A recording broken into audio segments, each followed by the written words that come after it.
Parishta Smith, Vitebsk State Medical University of Belarus. Belarus කියන රට කොච්චර safe environment එකක් දෙනවද කියලා. Belarus, that's actually a really safe country. We have no idea about the war. What have you got to say about the overall expense? You know how to manage yourself. Having the Sri Lankan office there. Even Dinesh Aya and Riznan Aya, since my first day, he has been there. She's an old pupil of Lyceum International School from Nugegoda.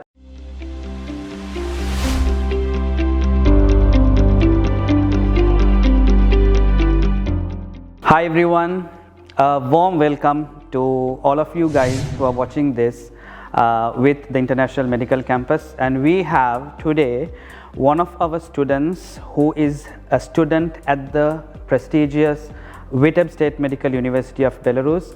I'm very honored to have Parishta with us.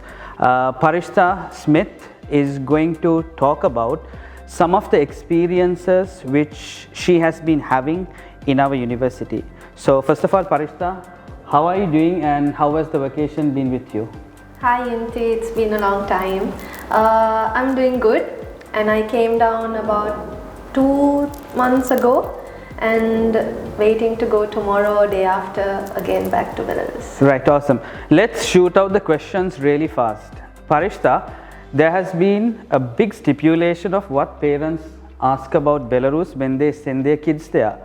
So ගොඩාක් වෙලාවට දෙමව්පියන් අපෙන් අහන ප්‍රශ්නයක් තමයි බෙලරුස් කියන රට වෛද්‍ය විද්‍යාව හදාරන්න කොච්චර safe environment එකක් දෙනවද කියලා. Now y'all have been there for quite a long time. We've visited there quite a few times and we've seen that the country is pretty safe. But it's not about that. I understand that the parents are worried about currently the stipulations on media about what's happening in the bordering countries, which is Russia and Ukraine. How does that affect students in Belarus? First of all, as you said, the country, if you take the country Belarus, that's actually a really safe country, especially talking from a girl's side. අම්මලාගේ අප්පච්චිලාගේ දුක එහෙම නැත්නම් එයාලගේ බය තියෙන්නේ තමන්ගේ දරුවව කොහොමද රටට යවන්නේ, රටට ගිහිල්ලා ඉන්න පුළුවන්ද, ගෑනු ළමෙක් වුණොත් විශේෂයෙන් කොහොමද ඒ දරුවා ගිහිල්ලා එතන ජීවත් වෙන්නේ කියන එක. ඉතින් ඒ වගේ වෙලාවකට I would like to say Belarus කියන්නේ හරිම safe country එකක්. විශේෂයෙන් අපි දැන් ගෑනු ළමයිනේ බය වෙන්නේ, පිරිමි ළමයි නම් ඕන දෙයක් කරගත්ත දෙන් කියලා ඉන්නවා. ඒතර පිරිමි ළමයින් එහෙම බය වෙන්නේ නැහැ. ගෑනු ළමෙක්ට උනත් තනියෙන් රෑ උනත් පාරේ ඇවිදන් යන්න පුළුවන් වගේ country එකක්. හැබැයි ඔයා කිව්වා වගේ currently the question is war එක අනුව, about the war and how safe it is. So if I'm being really honest, we have no idea about the war.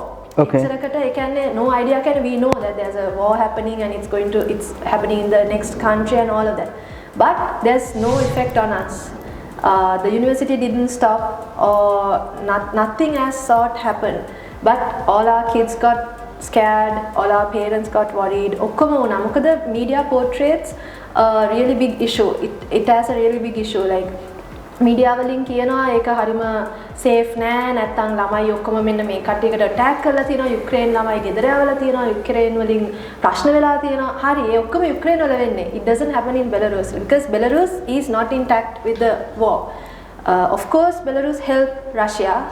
Putin and Lukashenko are the two. They are good friends. They are good friends. So they are in one side. But that doesn't mean Belarus is with the war. They help. They are supportive about it, but they don't do anything about it. දැන් අපේ country එකේ අපි ඉන්න තැන දැන් මම study කරන්නේ Vitebsk State Medical University. So that's in Vitebsk. How far is it from where you're staying to where the issues are? Vitebsk තියෙන්නේ අපි ගත්තොත් එහෙම නිකන් 200-300 kilometers away from the border itself. එතකොට border එකේ ඉන්නනොත් let's say that's where Ukraine starts. But Ukraine war එක වෙන්නේ in another 200-300 away, which means not anywhere nearby to us. That's why. So I basically believe, like, you know, if you are living in Sri Lanka and hypothetically there is a war happening in Maldives, right? It's not going to affect you all. But Parishta, I've been doing some analysis and I found that because of the war, අපින් parents ලානවා හරි. එහෙනම් ආරක්ෂාව තියෙනවා, ප්‍රශ්නයක් නැහැ, ගැටලුවක් නැහැ. හරි. හැබැයි ඔය යුද්ධමය වාතාවරණයේ හින්දා වෙන මොකක් හරි ඉෆෙක්ට් එකක්, ඉම්පැක්ට් එකක් තියෙනවද? මම honestly කියනවා ගොඩක් අයට ඔව්.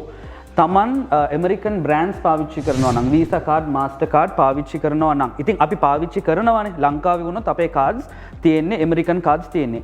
ඔය වගේ කාඩ්ස් පාවිච්චි කරද්දී මේ වෙනකොට මොකද්ද ඕගලන් අරන් තියෙන ස්ටෙප්ස්? ඕක පොඩ්ඩක් හරියාකාරව මේ කළමනාකරණය කරන්න. ඔව් අපිට වෝ එකක් විදියට ප්‍රශ්නයක් වුණේ that's the main thing. Financially අපිට there was a huge impact. මොකද කාඩ් එකක් ලංකාවේ ඉකොනොමි එක බැස්සා කෙලින්ම ලංකාවේ ප්‍රශ්නයක් වෙලා we couldn't use our cards. Correct. There were times where some of our cards were blocked. Like we couldn't withdraw or use the card at all.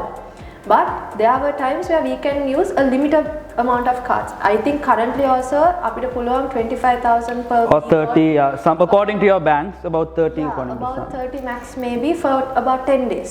Correct. එච්චරයි. ඉතින් but we have to manage. So after 10 days another 30 you can? You can.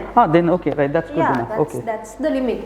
Right. For 10 days you can withdraw 10,000 Yeah. 25,000 Right. but you can do transactions like Some parents are very happy about it that මේ ළමයින්ගේ මේ අනවශ්‍ය වේදන් ටික පාලනය වෙනවා කියලාත් කියනවා. ඇත්ත ඉතින් එහෙම වෙනද අපි මැනේජ් කරගන්න ඕනේ අපිට ගන්න පුළුවන් ගාණෙන් ඉතින් මැනේජ් කරගන්න ඕනේ. So what we do is අපි ඒ ගන්න පුළුවන් ගාණ අරගෙන අපේ essentials level accommodation transport food ඕවට පාවිච්චි කරලා අනවශ්‍ය ඒවා කරන්න යන්නේ නැහැ because we don't have money. We don't have a way to get the cash.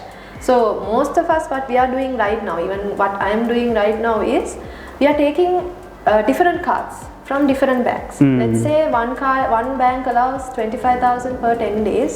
So we'll take 3 cards from 3 different banks. I see. So you can withdraw about how much? Yeah, I think it's good enough. Yeah. That's enough. That's good enough. For a month you can pay your bills, you can pay for the transport, you can buy all the groceries. So you can survive with it. That's what we are doing. Mokada, if not, you can't. If not, it's hard, but it's not that it's impossible. You can manage with it. And අපේ අනිත් කට්ටිය කරන දැන් මාසේ rent එක ගෙවන්න තියෙන තැන ලං වෙනකන් ඉන්න නැතුව we will withdraw early itself. Before itself you'll start withdrawing and collecting money and then you'll pay for whatever you need, whatever you have. Fantastic, right. Honestly tell me, knowing you for some time, I know that you stayed in the university's hostel. I know that you stayed in a private apartment. අපේ ළමයින් ඔය දෙකෙන්ම බලාපොරොත්තු වෙනවා සාමාන්‍යයෙන් විශේෂයෙන්ම බලාපොරොත්තු වෙන පේරන්ට්ස්ලා cost එක ගැන. ඒ කියන්නේ මේ accommodation cost එක විතරක් නෙමෙයි. අපි දන්නවා සාමාන්‍යයෙන් යුනිවර්සිටි accommodation එකත් private එකත් බැලුවොත් private එක ටිකක් double වෙනවා.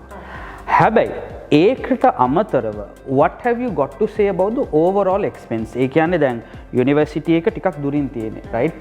මේක සමහර වෙලාවට ළඟයි. එතකොට transport එකෙන් මෙතන අඩු වෙනවා. හැබැයි යුනිවර්සිටි එකකින් සමහර වෙලාවට ඔයාට උයන්ඩ යද්දී ඒක ටිකක් cheap, cost effective. හැබැයි මෙතන ටිකක් ගණන් ඇති. How do you say the difference of these two aspects? Someone staying or maybe when you stayed in the government hostel, how was your living style? මොකද්ද වෙනස් වුණේ ඔය private එකට ගියාට පස්සේ? වාසි අවාසි. Okay, වාසි අවාසි ගැන කතා කරොත් එහෙම for 3 years I was staying in the hostel. Okay, that's like the oldest hostel in Vitebsk medical university එකේ. And it was good. The advantages would be like costly wise ගත්තොත් it's less costly obviously because for the entire year you spend let's say maximum ගන්නවා නම් අපි හිතමු $1,000 කියලා අපි අයින් කරා කියලා. That will be just for the cost for the hostel. ඒත් එක්කම the food, I mean water, electricity, gas ඔක්කොම free as in we don't know the cost that's going. ඒක කෙලිම include වෙන අපි pay කරන amount. ඒකට include වෙලා රජය ඇවිල්ලා මේ standard cost එකක් ගන්නවා අවුරුද්දකට මෙච්චරක් ගෙවන්න ඕනේ. මේක ඒවා ඔක්කොටම included. But when you are in an apartment you should be careful of what you are doing. You actually need to know what like how to manage and how to use it efficiently. දැන් අපි උයනවා කියලා ඉවර වෙලා we can't switch on the pleat can keep for the entire day. Correct. You know, because after all we'll have to pay the bill. Correct. Not anyone else because we don't have a fixed amount. So that's up to the person who is going to live. Correct. So that's up to the student. And his friend who he shares with. Yes. අරයාගේ lifestyle එකත් බලපානවා මේකට. So if you are sharing, let's say you are sharing an apartment with 2 other people, you have to discuss, you have to know how to manage. Like all 3 of you should know if the bills are going high, so how to manage that. If you are using your water too much, if you are putting on the lights the entire night, then the bill is obviously going to be high and all 3 of you are responsible. 3 දෙනෙක් ඉන්නවා නම් 3 දෙනාම මේ full amount එක ගෙවන්න ඕනේ. එක්කෙනෙක් current බිල වැඩි කරා කියලා එයා විතරක් නෙමෙයි ගෙවන්න යන්නේ because we don't know who used it. Correct. At the end of the day bill එක එන්නේ එකටනේ කරන්ට් බිල් එක එන්නේ එකට gas bill එක එන්නේ එකට water bill එක එන්නේ එකට. එතකොට apartment එකේ ඉන්නවා නම් තුන් දෙනා නම් share කරන්නේ තුන් දෙනා ඒ total amount එක ගෙවන්න ඕනේ. ඉතින් ඒක එක student කෙනෙක්ගෙන් student කෙනෙක්ට ඒක වෙනස්. So if you are knowing, like if you know how to manage yourself and if your roommates or the housemates know how to manage, then එහෙනම් ඔයාගේ living cost would be very low or efficient, like you can manage with it. But if you don't care, then you can use as much as you want. In that way, that's the disadvantage. I think අපි වැඩියෙන් පාවිච්චි කරා because in the hostel, even if you use too much, we wouldn't know because we have already paid for it. Already it's paid, yeah, in It's advance. already paid, I think. එහෙම යන්නේ, but apartment එකේ ඉන්නවනම් you have to be careful. But you can manage. It's not that you can't manage or it's going to be really costly. You can manage. Right.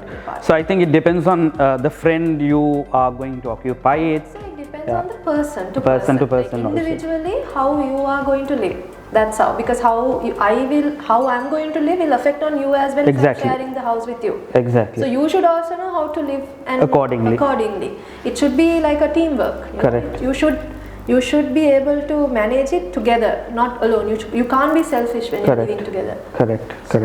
That's utmost important when you are going to actually decide between the government hostels and the private hostels. Now, a big advantage which we have is having the Sri Lankan office there, and I think Dr. Dinesh is a very close person with all of you all there, who runs around, who does a lot of work. So, how does the arrangement happens there with Dr. Dinesh? I would say Dr. Dinesh. I actually call him Dinesh Ayya from my first year. Since my first day, he has been there. Since today, even Dinesh Ayya and Riznan Ayya, those are the two people who took care of me I remember. ever since I landed in Belarus. And until today, I can drop a message and be like, Ayya, I want this, Ayya, I can't do this. He'll immediately call back. He'll be like, Pari, you can do this. Pari, I'll come with you, like that. So from the time you land, actually that's a really good thing from IMC, how they handle. Api land karpu vele indam until we reach Vitebsk. So from Minsk to Vitebsk, there's about like 300 kilometers. ඒ සිටි එකට යනකනුත් ගිහිල්ලා ඉවර වෙලත් for like about 3 days you get the meals from IMC, you get 3 days යනකම් meals දෙනවා. ඊට පස්සේ ඒගොල්ලෝ they will teach you literally everything. For me, from my experience, they are the ones who taught me how to buy the bus ticket. Right. From like they were like adin biliyat කියලා කියන්න කියලා කියලා දුන්නේ එහෙම. එහෙම නැත්නම් hello කියන්නේ කොහොමද කියලා කියලා දුන්නේ ඒගොල්ලෝ. Those were the, like first words I learned in Russian. Right. So throughout they were always there, and even today I can call them, I can drop a message even in any situation, any emergency. I know Dr. Dinesh Ayya is going to be there for you, for me, at any cost. He is going to be there and he is going to do like as much as he can. Like you can count on him. So he has been there for me for the past 5 years. Correct. Like I don't have to lie. අදටත් එහෙමයි, he'll come home and he'll check on me once in a while. He'll call and be like, is everything okay? ඒ වගේ character එකක්. I'm actually grateful for him, and අදටත් මම එයාව appreciate කරනවා, ඒ වගේම සලකනවා. Because එයා නැත්තම් I don't think I would have survived Belarus when I first visited there. Nice. I think what is very unique is that when you go to another country and you study like that, at the end of the day, I think it matters not whether you're only from IMC or anywhere. You are all Sri Lankans and you all have to help each other, not to be very selfish. I mean, not to have a difference of you're from an international school or I'm from a local school or anything like that. How does it's a community of a lot of Sri Lankans there. How does it work there, Parishta? I would say it's actually beautiful there. One thing I appreciate is that in Belarus what I felt was equality. Even from the university, Russian international student differences are there. But as an international student, they treat everybody the same way. And I think we also should look at that way. Like you all shouldn't have the, you should call me Ayya Akka, the seniority effect, or I'm from, I don't know, I'm from Lyceum and you're from I don't know what. Like that mentality shouldn't be there, because when we go there, we are at like level 0. Correct. We are all in the same level. We are going there at the same time, doing the same thing from the beginning. There's no higher ups, there's no higher ranks, everybody is in the same level. So, and less problems. ප්‍රශ්නත් අඩුයි. ඉතින් අපි නිහතමානී වෙන්න ඕනේ. අපි දැනගන්න ඕනේ කොහොමද ගිහිලා මොකද අපි එතන තනියෙන් නෙමෙයි ජීවත් වෙන්නේ. We are not living alone there. We are living with like many, like a community of Sri Lankan students. Everyone is watching you also, like setting an example. Yeah, definitely. Like you should know how to behave yourself there and how to mingle with others, how to tolerate everyone else's opinions, ideas. You know, you should know how to live with someone. Like you should know how to live with a set of people, because you can't be selfish like that. I think it's a nice community, and not only Sri Lankans. We have an Indian community, we have Maldivians, Ghanaians, there's Lebanese, Bangladesh, Egyptian, like there's so many countries. Even in my group, it's a variety of nationalities. So it's a really beautiful thing that happens there. I think if we know how to behave with everyone and if we know how to handle everything, I think it will be a nice really place. good. Yeah. Okay, just to quickly get an analysis about how the subjects are being scheduled in the university. What are your favorite subjects? Do you have any special study techniques of how do you take down notes, download some apps, or have a membership for a PDF drive in the portals? Do you have anything like that? What do you do? What are the secrets of studying easily? Subject wise, first 3 years තියෙනවා timetable එකට අනුව තමයි you all get the subjects sorted.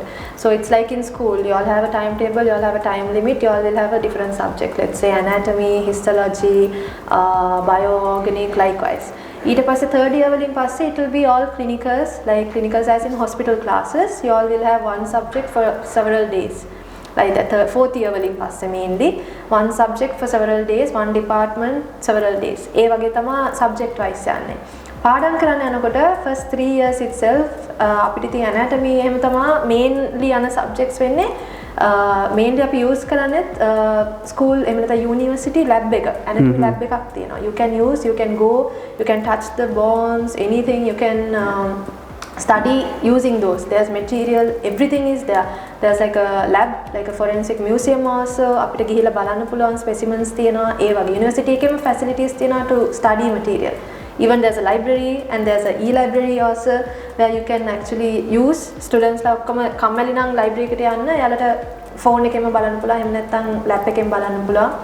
ඒ වගේම අපිට තියෙනවා Google Drive එකක්. There's one main Google Drive. ඔක්කොම seniors ලාගේ notes, ඔක්කොම study material, outside study material. හැම දෙයක්ම first year to 6th year all the subjects දාලා තියෙනවා ඒ Google Drive එකේ. ඒ link එක දාලා තියෙනවා අපේ groups වල batch groups හැම තැනකදම.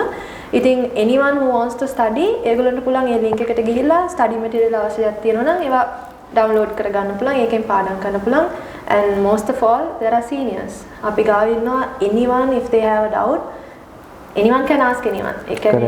There are so many people to teach you, and if you want to learn, there's many ways to learn. Correct. So it's all up to you. It's 50-50. Teacher will give you 50%. You have to give the other 50% from yourself. Awesome.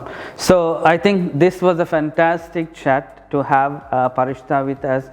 She's an old pupil of Lyceum International School from Nugegoda, and we are looking forward to see what unfolds with her career in the next couple of days, in the next couple of weeks, and finally to see her finishing her studies at Belarus at Vitebsk State Medical University as a doctor. What plans if you finish your studies?